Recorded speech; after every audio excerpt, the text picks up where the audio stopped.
Well, I have my turd bun in.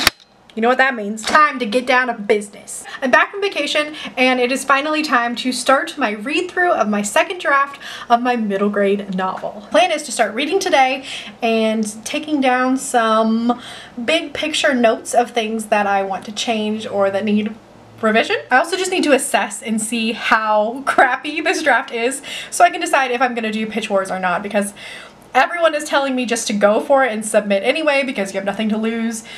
But I have my pride and I just have a problem with showing people such low quality work. So I'm just gonna assess and see where we're at and then we'll go from there. Okay, so I've gotten through the first act, which for me, I'm considering the first act, chapters 1 through 4. The inciting incident ends at the end of chapter 3, and then chapter 4 is just like this really short one-page chapter and my villain's point of view, just kind of like introducing his POV. I love it. It's my favorite chapter so far. But I just finished the read through and I just wanted to come on here and say that I'm actually really proud of it with how it reads and looks. I actually think the voice is a little bit stronger than what I had originally thought. I don't think that I'm going to need like a full voice draft. I might just kind of add to it as I keep going, which is good because I thought I was going to have to do like a full intensive voice draft, but maybe not. I don't know though, because I do feel like I started rushing more and more the farther into the book I got. So like by chapter 8, I might have absolutely no voice at all. So we'll see how it goes. But yeah, just for a quick update, I'm feeling great.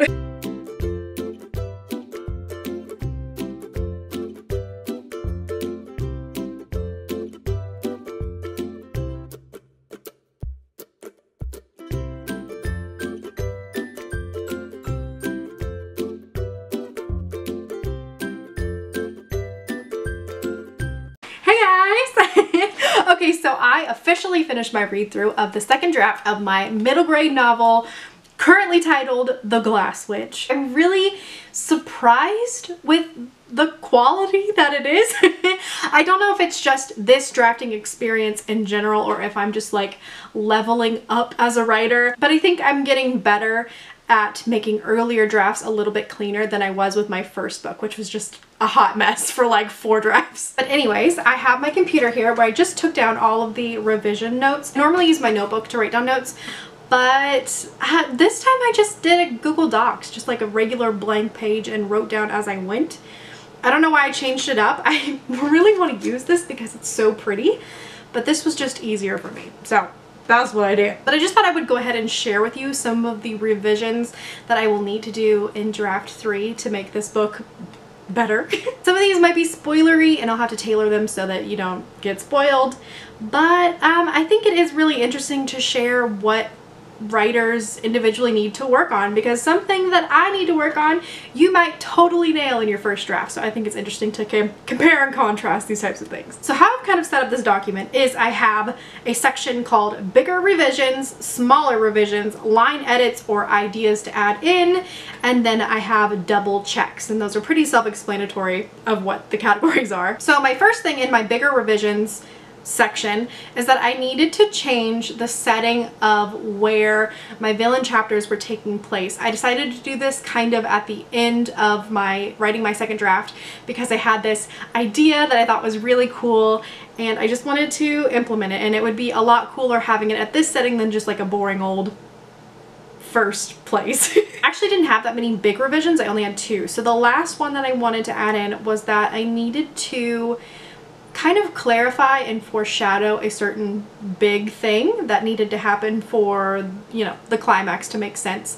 And I felt like I didn't do it strong enough, so I need to go back into chapter 16 and kind of rewrite the ending and make it just stronger, make it make more sense. As for smaller revisions, one thing that I needed to do was added magic. So my main character is a witch. She comes from a long line of witches, but she herself is very weak for particular reasons, and it's very frustrating to her. And so I ran into this issue where I have magic in a magic system, and I'm trying to make it a very soft magic system where there's not a lot of rules, and it just feels more whimsical and magical and like childlike that way, and I want to keep it that way. But there was a situation where, because my main character can't do magic, I had no magic until like chapter 16. And it's supposed to be a witch book, so I just was like, I need to go in and add little snippets of like other people doing magic or her having flashbacks of doing magic when she could do it. So that way it's not like just a contemporary novel. There was also just one more foreshadowing thing I needed to do with a side character. She needed to plant something basically so it makes sense later. And I have one more character who shows up in the last few chapters that I really wanted to kind of weasel in a little bit better.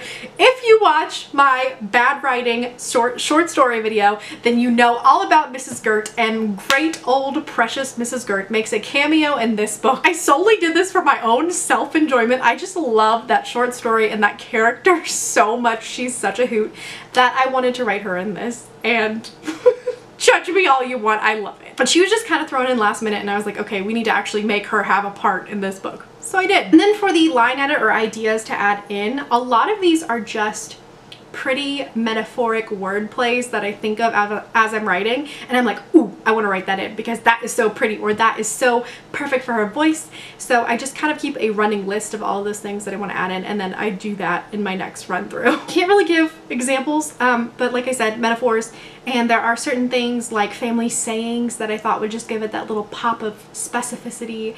And what else?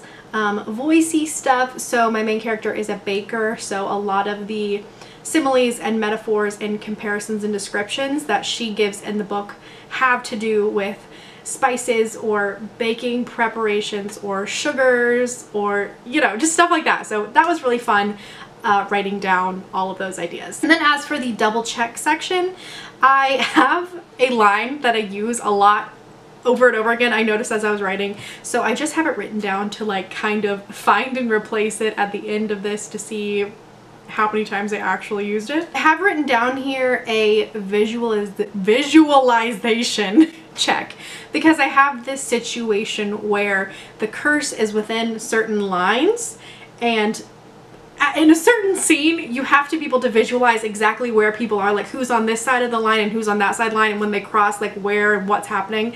And it's an action scene, so it's kind of intense, and I feel like that could be very confusing very quickly. So I want to myself just run over it one more time, and then of course I'm gonna have my critique partners and eventually betas make sure they understand what's going on. And then I always just add this in because I think that it really improves my next draft, and it is a question that I double check when I go through every single chapter, and that is there anywhere I can add more specificity? Is the main character reacting emotionally to the plot at the right times? Because that is something I struggle with. My CPs called me out on that, and that is I will have a action scene and the main character will not emotionally react to something because I'm so focused on making sure the action is good that they're just kind of like, oh, that person died. Oh well. And then the last question I ask myself is, can I add any more atmosphere in anywhere? Because atmosphere to me is one of my favorite parts of writing. It is something that I think bumps a good book up to a great book, so I always want to add in a little bit more of that in my own writing anywhere I can. And for this book, it's a super fun atmosphere. It's kind of spooky in some parts, it's whimsical and magical in other parts, and it's heartwarming in others. So I want to make sure you're feeling these things as these scenes are happening. But yeah, these are just some of the revisions I think I need to do. Now you have an insight into what I struggle with in my early drafts and what I need to make better. Let me know down in the comments what's one thing that you kind of skip over or aren't really good at in your first few drafts that maybe people like call you out on that you need to work better at. Anyways, thank you guys so much for watching. Don't forget to like and subscribe, and I will see you in the next one. Bye! Also, I just really quickly want to mention, because I forgot, I'm going to be on Kevin's live write-in tomorrow at 7:30 Eastern Standard Time, I think. Check out his channel for the details. I'm gonna be there, I'm gonna be writing, I'm gonna be working on this third draft. So come hang out with us and come write with us, and let's get those words in.